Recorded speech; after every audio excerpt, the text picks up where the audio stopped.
الرحیم صلو علی الحبیب اللہم صلی علی سیدنا و مولانا محمد وبارک وسلم وصلی علیہ۔ بسم اللہ الرحمن الرحیم۔ وَلَوْ أَنَّا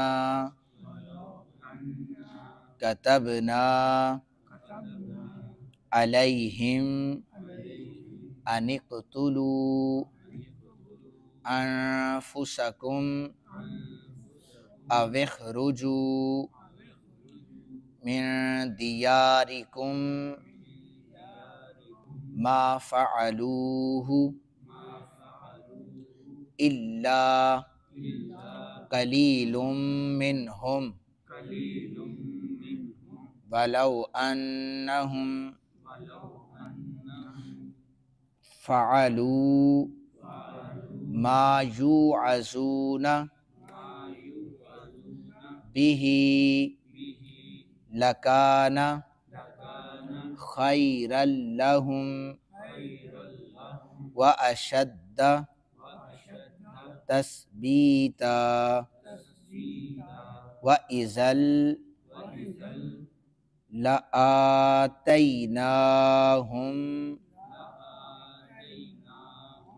مِن لَّدُنَّا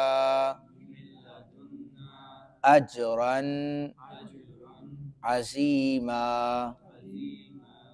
وَلَهَدَيْنَاهُمْ صِرَاطًا مُسْتَقِيمًا۔ آگے سماعت فرما لیں۔ وَمَن يُطِعِ اللَّهَ وَالرَّسُولَ فَأُولَٰئِكَ مَعَ الَّذِينَ أَنْعَمَ اللَّهُ عَلَيْهِم مِّنَ النَّبِيِّينَ وَالصِّدِّيقِينَ وَالشُّهَدَاءِ وَالصَّالِحِينَ وَحُسْنَ أُولَٰئِكَ رَفِيقًا ذَلِكَ الْفَضْلُ مِنَ اللَّهِ وَكَفَىٰ بِاللَّهِ عَلِيمًا۔ صدق اللہ العظیم۔ ترجمہ سماعت فرمائیں۔ رب ذوالجلال نے ارشاد فرمایا، اگر ہم ان پر فرض کر دیتے کہ اپنے آپ کو قتل کرو یا اپنے گھروں سے نکل جاؤ تو اس پر ان میں سے صرف کم لوگ عمل کرتے جو ان کو نصیحت کی گئی ہے۔ اگر یہ اس پر عمل کرتے تو ان کے لیے بہت بہتر ہوتا، ثابت قدمی کے لیے بہت مضبوط ہوتا، اور اس وقت ہم انہیں اپنے پاس سے اجر عظیم عطا فرماتے اور ہم ضرور ان کو سیدھے رستے پر چلاتے۔ جو اللہ اور رسول کی اطاعت کرے تو وہ ان لوگوں کے ساتھ ہوں گے جن پر اللہ رب ذوالجلال نے اپنا انعام فرمایا ہے۔ کون سے لوگ ہیں جن پر انعام ہوا؟ انبیاء ہیں، صدیقین ہیں، شہداء ہیں اور صالحین ہیں، اور یہ کیا ہی عمدہ ساتھی ہیں۔ یہ اللہ کی طرف سے فضل ہے اور اللہ کافی ہے، جاننے والا ہے۔ اس آیت میں فرمایا کہ اگر ہم منافقین پر یہ فرض کر دیتے کہ اپنے آپ کو قتل کرو، اپنے وطن سے نکل جاؤ، تو منافقین میں بہت کم لوگ ہوتے جو ان باتوں پر عمل کرتے۔ پھر اللہ تعالیٰ نے ان پر کرم فرمایا اور انہیں آسان رستہ بتایا۔ تو منافقوں کو یہ چاہیے تھا کہ وہ نفاق کو چھوڑ کر، دکھلاوے کو چھوڑ کر اخلاص کے ساتھ اسلام کی تعلیمات پر عمل پیرا ہوتے۔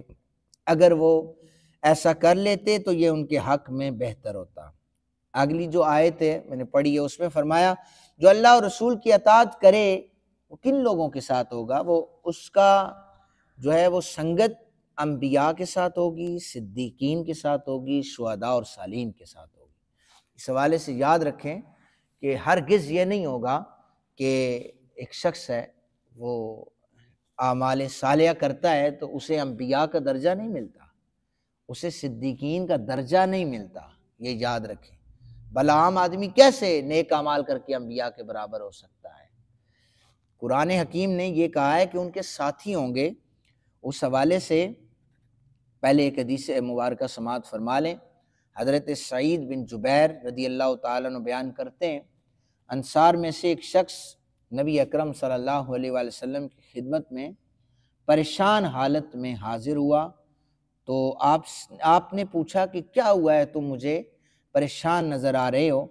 اس نے کہا، اللہ کے نبی صلی اللہ علیہ وآلہ وسلم، میں اس چیز پر غور کر رہا ہوں کہ ہم ہر صبح و شام آپ صلی اللہ علیہ وآلہ وسلم کے چہرے کی طرف دیکھتے رہتے ہیں، آپ کی مجلس میں بیٹھنے کا شرف حاصل کرتے ہیں، لیکن کل جب آپ انبیاء علیہم السلام کے ساتھ جنت کے بلند درجے میں ہوں گے، ہم آپ کے درجے تک نہ پہنچ سکیں تو ہمارا کیا حال ہوگا؟ میں اس وجہ سے پریشان ہوں۔ دیکھیں صحابہ کرام کی محبت، کہ حضور سامنے بیٹھے ہیں اور یہ عرض کر رہے ہیں، یا رسول اللہ کل کیسے ہوگا، کیسے آپ کی طرف ہم دیکھیں گے؟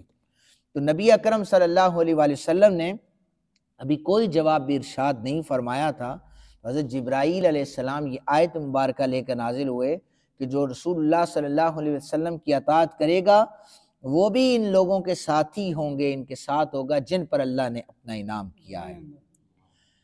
تو جنت میں انبیاء، صالحین اور صدیقین کے درجے کے حوالے سے ہے کہ کوئی بھی کسی کے درجے میں نہیں ہوگا، لیکن اتنا انہیں اختیار ہوگا کہ وہ جب چاہیں نبیوں کا دیدار کر سکیں گے۔ چونکہ صحابہ کا سوال یہی تھا کہ ہم کیسے دیکھیں گے، فرمایا جب چاہو تم انبیاء کا دیدار بھی کرو گے، ان کی مجلس میں بھی آ جاؤ گے، جب چاہو صالحین کی مجلس میں آ جاؤ گے، اور جب چاہو صدیقین کی مجلس میں آ جاؤ گے، تو گویا تم ان کے ساتھی ہوگے۔ پھر اس کے بعد چونکہ انبیاء کے بعد جو ذکر کیا، پہلے میں تعریف کرتا چلوں کہ نبی کون ہوتا ہے۔ نبی وہ انسان ہوتا ہے جس پر اللہ اپنی وحی کو نازل کرتا ہے اور اپنے احکامات کو مخلوق تک پہنچانے کا کام جو کرتا ہے اسے نبی کہا جاتا ہے، جو غیب کی خبریں دیتا ہے اسے نبی کہا جاتا ہے۔ صدیق اسے کہا جاتا ہے اپنے قول اور اعتقاد میں جو سچا ہوتا ہے اور دین کے تمام احکامات کی بغیر کسی شک اور شبہ کے جو تصدیق کرتا ہے اسے صدیق کہا جاتا ہے۔ شہید وہ ہوتا ہے جو دلائل اور براہین سے لڑتا ہوا اسلام کے رستے پر شہید ہو جائے، اسے شہید کہا جاتا ہے۔ صالحین میں سے اسے کہا جاتا ہے، صالحین نیک مسلمانوں کو کہا جاتا ہے جس کی نیکیاں برائیوں سے زیادہ ہوں، جس کی نیکیاں برائیوں سے زیادہ ہوں اسے صالح انسان کہتے ہیں۔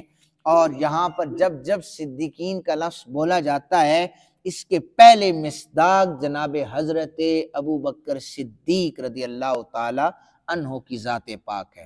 نبی اکرم صلی اللہ علیہ وآلہ وسلم نے فرمایا، مجھے تمہاری طرف مبعوث کیا، تم لوگوں نے کہا کہ آپ جھوٹے ہیں، حضور کا انکار کر دیا، تو میری سب سے پہلے جس نے تصدیق کی وہ ابو بکر صدیق ہے۔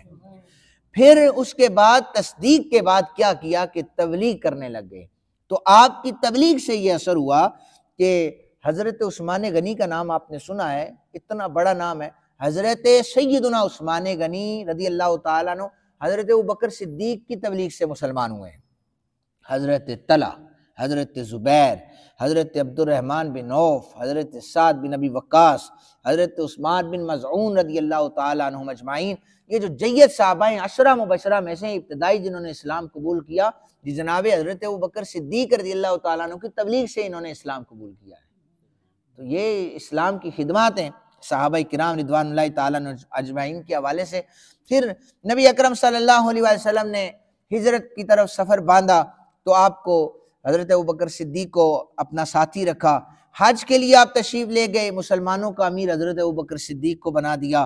نماز نبی اکرم صلی اللہ علیہ وسلم کے پاک زمانے میں حضرت ابوبکر صدیق نے 17 نمازیں پڑھائی ہیں۔ کتنی نمازیں پڑھائی ہیں؟ 17 نمازیں۔ 2 نمازیں ایسی ہیں کہ نبی پاک صلی اللہ علیہ وسلم نے حضرت ابوبکر صدیق کی اقتداء میں پڑھی ہیں۔ 2 نمازیں ایسی ہیں۔ 17 نمازیں اوورآل صحابہ کرام کو پڑھائی ہیں۔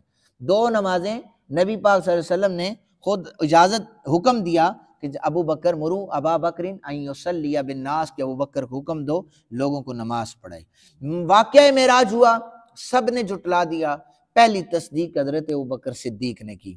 غزوہ تبوک میں اپنے گھر کا سارا مال حضور کی بارگاہ میں پیش کر دیا۔ تو یہاں سے یہ اندازہ لگا لیں کہ وہ انبیاء کا ساتھی ہوگا، صدیقین کا ساتھی ہوگا، یعنی جنت میں جب جس کا جی چاہے وہ انبیاء کا دیدار بھی کرے گا اور صدیقین میں سے حضرت ابوبکر صدیق رضی اللہ تعالیٰ عنہ کا دیدار بھی کرے گا۔ اللہ تعالیٰ ہمیں اپنے اطاعت گزار بندوں میں رکھے، رسول اللہ صلی اللہ علیہ وسلم کی اطاعت کرنے والوں میں سے بنائے۔ وما علینا الا البلاغ المبین۔